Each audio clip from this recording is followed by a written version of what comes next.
रिवायत बयान करके इख्तिताम की तरफ आ रहा हूं। अब्दुल्लाह इब्न अब्बास फरमाते हैं कि आका अलैहिस्सलातु वस्सलाम ने फरमाया, मैं तुम्हारे अंदर दो चीजें छोड़ के जा रहा हूं, अगर उनको मजबूती से थाम के रखोगे तो तुम कभी गुमराह नहीं होगे, तुम कभी राह हिदायत से भटक नहीं सकते। सहाबा ने पूछा, हुजूर वो दो चीजें कौन सी? फरमाया, किताबुल्लाह व सुन्नती। फरमाया, एक तो अल्लाह की किताब को छोड़ के जा रहा हूं, दूसरी अपनी सुन्नत छोड़ के जा रहा हूं।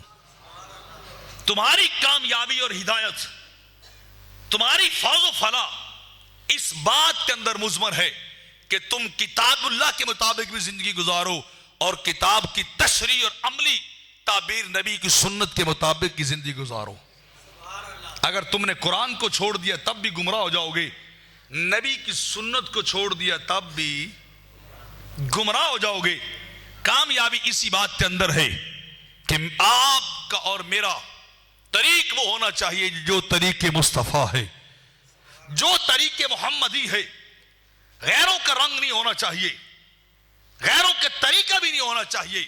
सर से लेकर पा तक इंसान को अपने नबी की सुन्नत में ढला होना चाहिए, फिर इंसान की कामयाबी और हिदायत नसीब है। लेकिन अगर शक्ल अंग्रेजों जैसी हैं, यहूद और नसारा जैसे रोजाना ब्लेड फेर फेर के आते हैं, और अंदाज वो है कि जो गैरों का जिनसे रोका गया था कि इस तरीके पे नहीं चलना, जाहिलों वाला है, इब्लीस की पैरवी है, नफ्स की पैरवी है, तो रब्बे कायनात फरमाता, इन्न शैतान लिल इंसानी अदुव्वुम मुबीन, ये नफ्स और शैतान तो तुम्हारा दुश्मन है। इन्न नफ्स लअम्मारतुम बिस्सू, नफ्स तो तुम्हें गुमराही की तरफ लेके जाता है।